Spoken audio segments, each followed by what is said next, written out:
என் அன்பு உறவுகள் அனைவருக்கும் வணக்கம். இந்த வீடியோ பதிவில் நம்ம பார்க்க இருக்கிறது சனி மகா பிரதோஷம். சனி மகா பிரதோஷம் வருடத்துல ஒரு 2 முறை கண்டிப்பா நமக்கு வரும். நமக்கு இந்த முறை 14/2/2026 சனிக்கிழமை நமக்கு சனி மகா பிரதோஷமா வந்திருக்கிறது. ரொம்ப ரொம்ப விசேஷம்.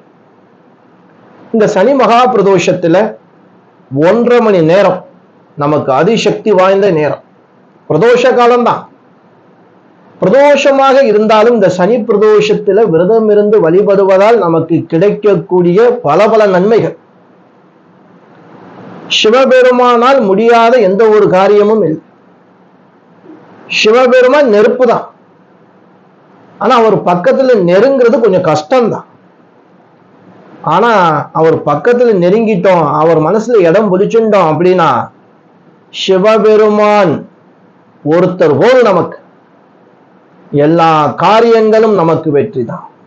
அப்படித்தான் இந்த சனி பிரதோஷத்துல சிவபெருமானை பக்கத்தில் நெருங்குவதற்கு, அவர் மீது காதல் கொள்வதற்கு நம்ம என்ன செய்ய வேண்டும், எப்படி விரத முறைகளை நம்ம கடைபிடிக்க வேண்டும், என்ன பொருள் எல்லாம் அபிஷேக பொருள் சிவபெருமானுக்கு வாங்கி கொடுக்க வேண்டும், அந்த நாளிலே பசியோடு இருப்பவர்களுக்கு என்ன தானம் கொடுக்க வேண்டும், எந்த பாராயணத்தை படிக்க வேண்டும், எந்த நாமத்தை சொல்ல வேண்டும், எந்த புஷ்பங்களால் சிவபெருமானுக்கு அர்ச்சிக்க வேண்டும், அலங்காரம் செய்ய வேண்டும், அப்படி நம்ம தொடர்ந்து பார்க்க போறோம். அன்பு உறவுகளே, அற்புதமான சனி பிரதோஷம் தவற விடாதீங்க. சரி, அந்த நாள் நட்சத்திரம் எப்படி இருக்குன்னு ஒரு முறை பார்க்கலாம். சனி மகா பிரதோஷம் நமக்கு 14/2/2026 சனிக்கிழமை. இன்று இரவு 7 மணி வரைக்கும் நமக்கு பூராடம் நட்சத்திரம் இருக்கு. அதற்கு பின்பாக உத்திராட நட்சத்திரம் ஆரம்பம். நேத்திரம் பொறுத்த வரைக்கும் பார்வை இல்லை. ஜீவனை பொறுத்த வரைக்கும் அறவாழ்க்கை இருக்கு. இன்றைய நாள் சந்திராஷ்டமம். ரிஷபராசிக்கு சந்திராஷ்டமம் இருக்கிறது. சித்த யோகம்தான். இன்று மாலை 4:43 வரைக்கும் துவாதசி இருக்கு. அதற்கு பின்புதான் திரியோதசி ஆரம்பம். திரியோதசிங்கிறது பிரதோஷம். ஏன்னா இந்த திதிதான் பிரதோஷ காலம். அது 4 to 6 மாலை கரெக்டா நமக்கு அமைஞ்சு போச்சு. அன்று நல்ல நேரம் பார்த்தோம் அப்படின்னா காலை 7:30 மணி முதல் 8:30 மணி வரை. மாலை நேரத்துல பார்த்தோம் அப்படின்னா 4:30 மணி முதல் 5:30 மணி வரைக்கும் நமக்கு நல்ல நேரம் கொடுக்கப்பட்டிருக்கு. இந்த சனி மகா பிரதோஷம் விரத முறைகள் என்ன அப்படின்னா, நம்ம ஒவ்வொரு முறையும் சொல்றது போல காலை 6 மணி முதல் மாலை 6 மணி வரை இந்த விரத காலங்களை நம்ம கடைபிடிக்க வேண்டும். காலையில சூரிய உதயத்திற்கு முன்பாக எழுந்து நீராட வேண்டும். நீராடிய பிறகு பின்பு உங்களுடைய பூஜை அறையை சுத்தம் செய்து அங்கு விளக்கு ஏற்றி வைத்து, சிவபெருமானுடைய திருவுருவ படம் இருந்தாலும் சரி, இல்லைங்க எங்க வீட்டுல லிங்க வடிவில் வச்சிருக்கோம், பரவாயில்லை, எங்க கிட்ட சிவபெருமான் திருவுருவ படமும் இல்லை, லிங்க வடிவிலும் இல்லை, ஏன் ஜோதி ரூபமா சிவபெருமான வழிபடலாம். நீங்க ஏத்துற விளக்கே சிவபெருமானாக நினைத்து அந்த விளக்குக்கு பூசாற்றி சந்தன குங்குமம், மஞ்சள் குங்குமம் வைங்க. சந்தன குங்குமம் வேணாம். ஏன்னா குத்து விளக்குலாம் மஞ்சள் வச்சு குங்குமம் வச்சாதான் விசேஷம். அப்படி வச்சு வழிபாடு செஞ்சு உங்களால முடிஞ்ச நிவேதானம் எது வேண்டுமானாலும் செய்யலாம். அருகில் உள்ள சிவாலயம் சென்று சிவபெருமானுக்கு 2 விளக்கு ஏற்றி நல்லெண்ணெய் தீபம் அல்லது நெய் தீப விளக்கு ஏற்றலாம். லிங்காஷ்டகம் படிங்க, ரொம்ப விசேஷம். லிங்காஷ்டகம் படிப்பதால் கஷ்டங்கள் தீரும். நம்மளுடைய கஷ்டங்கள் எல்லாம் நிவர்த்தியாகும். இல்ல பஞ்சாட்சர மந்திரம் ஓம் நம சிவாய், இந்த நாமத்தையே 108 முறை சொல்லுங்க. கண்டிப்பாக வில்வ இதழ் வாங்கிக்கிறது. அருகம்புல் எப்படி நந்தி பகவானுக்கு சாற்ற வேண்டும். சிவப்பரிசி ஊற வச்சு கொஞ்சம் வெல்லம் போட்டு கொண்டு போய் நந்தி பகவானுக்கு நிவேதானம் கொடுத்தா ரொம்ப விசேஷம்.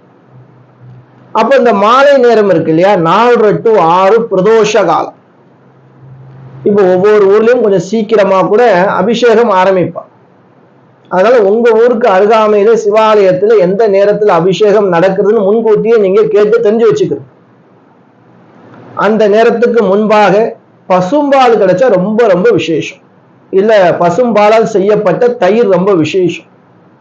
இல்லைன்னா சுத்தமான பசு நெய், இது அபிஷேகத்திற்கு நம்ம கொடுக்கலாம்.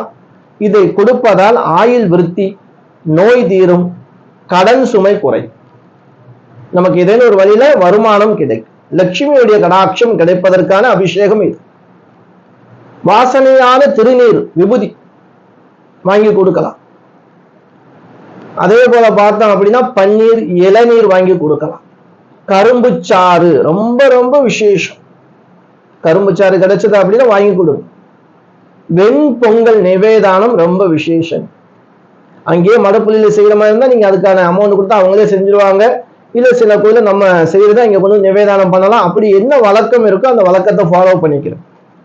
வில்வ இதழ் எப்பயுமே சிலவங்க வில்வ இதழ் கோயிலுக்கு கொடுக்கும் போது இந்த பூஜையில பூக்கடையில வாங்குறோம், என்ன செய்யறோம், அப்படியே கொண்டு வந்து முள்ளோட கொடுக்குறோம். அந்த தவறை செய்யாதீங்க. கவரோட அப்படியே கொடுக்குறோம், அந்த தவறை செய்யாதீங்க. நீங்க வில்வ இதழ் வாங்கி அர்ச்சனை பண்ணணும்னு நினைச்சிருந்தீங்க அப்படின்னா அதை வாங்கிட்டு என்ன பண்ணுங்க, அதை லைட்டா தண்ணி தெளிச்சு அலம்பிட்டு, அந்த இதழ் எப்பயுமே மூணா தான் இருக்கும். சிலவங்க ஒத்தையா பிரிக்கிறது, அந்த தவறும் செய்யக்கூடாது. அந்த மூணு இதழாக பிரிக்க வேண்டும். சிவபெருமானுக்கு 3 கண்கள், அதான். அப்ப நம்ம என்ன செய்யணும், அந்த வில்வ இதழை அது 3 இதழாத்தான் ஒட்டி இருக்கும், அப்படித்தான் நீங்க பிரிக்கணும். அப்படி பிரிச்சு அதை ஒரு தாம்பாள தட்டுல வச்சு, இல்ல மூங்கில் கூட இருக்கும் அதுல வச்சு நீங்க சிவபெருமானுக்கு அர்ச்சனை செய்ய கொடுக்கணும். இந்த கவர்ல கொடுக்கறது, கட்டி கொடுக்கறது, முள்ளோட அப்படியே வாங்கிட்டு அப்படியே கொடுக்கறது, இந்த மாதிரி கொடுப்பதால் என்னாகும், பலன் நமக்கு கிடைக்காது. என்னங்க இப்படி சொல்லிவிட்டீங்க, நாங்க எவ்வளவு நாள் இப்படித்தானே பண்ணிக்கிட்டு இருந்தோம். தெரியாத வரைக்கும் ஒன்றும் பிரச்சனை இல்லை, சிவபெருமான் உங்களை தெரிய வைக்கிறாரு. இப்போ இனிமேலும் அந்த மாதிரி தவறுகளை நம்ம செய்ய வேணும். அதே போல நீங்க வில்வ இதெல்லாம் அங்க பிரிக்கும் போது அந்த முள்ளு காலத்துக்கு ஓரமா போட்டுருணும், ஒரு குப்பை தொட்டில போட்டுருங்க, இல்ல கவர்ல கட்டி ஓரமான இடத்துல போட்டுரும். அதை அங்கேயே போடுவீங்க. நம்ம கோயில தான் பண்றாங்க, போடுவாங்க. அங்க நடந்து வரவங்க மிதிச்சு, நானே 2-3 வாட்டி மிதிச்சு கால் வலி வந்துருக்கு, முள்ளு குத்திரும் இல்லையா, அது கொஞ்ச நேரம் கடுப்பா இருக்கும், வேதனையா இருக்கும். அதே போல சிவபெருமானுக்கு எங்க விளக்கு ஏற்றினாலும் நந்திக்கு முன்னாடி கொண்டு போய் விளக்கு வைக்காதீங்க. நந்திக்கு பின்பக்கத்துல விளக்கேற்றுறதுக்கும் இடம் இருக்கும் இல்லையா, அங்கே கொண்டு போய் வைங்க. அவருக்கு ஆர்த்தி ஒரு தட்டுல வச்சு காட்டிட்டு கொண்டு போய் வைங்க.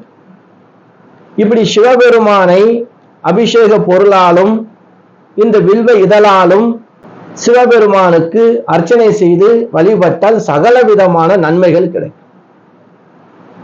சிவபெருமானை பொறுத்த வரைக்கும் நம்ம எப்பொழுது அந்த சிவபெருமானை நோக்கி செல்கிறோமோ, சிவபெருமானே நீ தான் எனக்கு கெதி, என்னுடைய கஷ்ட நஷ்டங்களை எல்லாம் நீ ஏற்றுக்கோ, உங்ககிட்ட நான் வந்துட்டேன், என்ன உங்ககிட்ட ஒப்படைச்சுட்டேன், இனிமே நீ தான் வாழ்க்கை, என் அப்பாவும் அம்மாவும் நீ தான் சொல்லிட்டு சிவபெருமானை பிடிச்சுக்கிறோங்க, நல்லது செய்வார். அதே போல உடல் ரீதியான சிக்கல் பிரச்சனை எல்லாம் இருக்கு அப்படின்னா கண்டிப்பாக இந்த சனி பிரதோஷத்துல விரதங்கள் இருந்து சிவபெருமானுக்கு அபிஷேக பொருள் இந்த வில்வ அர்ச்சனை செய்வதால் நோய்கள் படிப்படியாக குறையும்.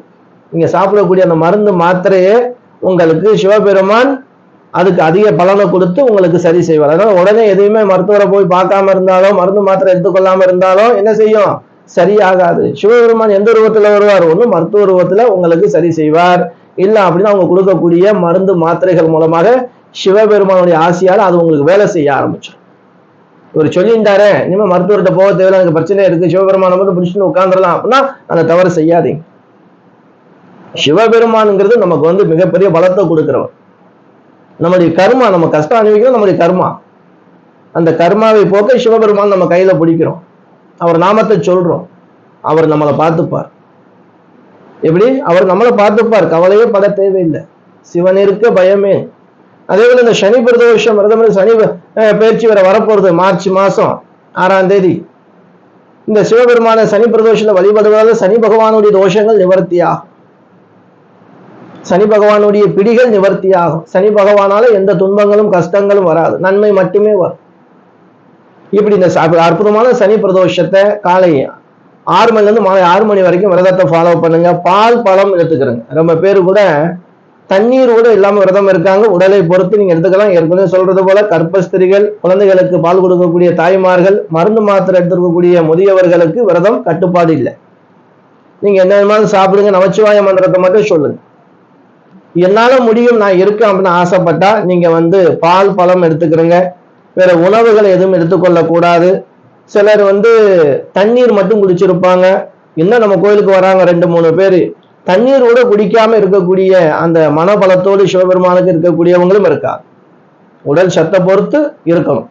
அதுக்காக நம்ம அவங்க இருக்காங்க இவங்க இருக்காங்கன்னு சொல்லிட்டு நானும் அப்படித்தான் இருப்பேன்னு வீம்புக்கு இருந்தா, உடல் பாதிப்பு வந்தா கண்டிப்பா சிவபெருமான் வந்து நானா சொன்னா அப்படின்னு நிக்கவும் மாட்டாரு, கேட்கவும் மாட்டாரு. நீங்க தான் போய் ஹாஸ்பிட்டல்ல நம்ம ஏற்கனவே நொந்து வெந்து போய் கிடக்கும். அதனால மனதார எப்படி ஆத்மார்த்தமா சிவபெருமான வழிபாடு உங்களுக்கு சிறந்த நல்ல பலனை தரும். அன்பு உறவுகளே, இந்த வீடியோ உங்களுக்கு பயனுள்ளதா இருந்துச்சு அப்படின்னா உங்க உறவினர்கள் நண்பர்கள் எல்லோருக்கும் இந்த வீடியோவை ஷேர் பண்ணுங்க.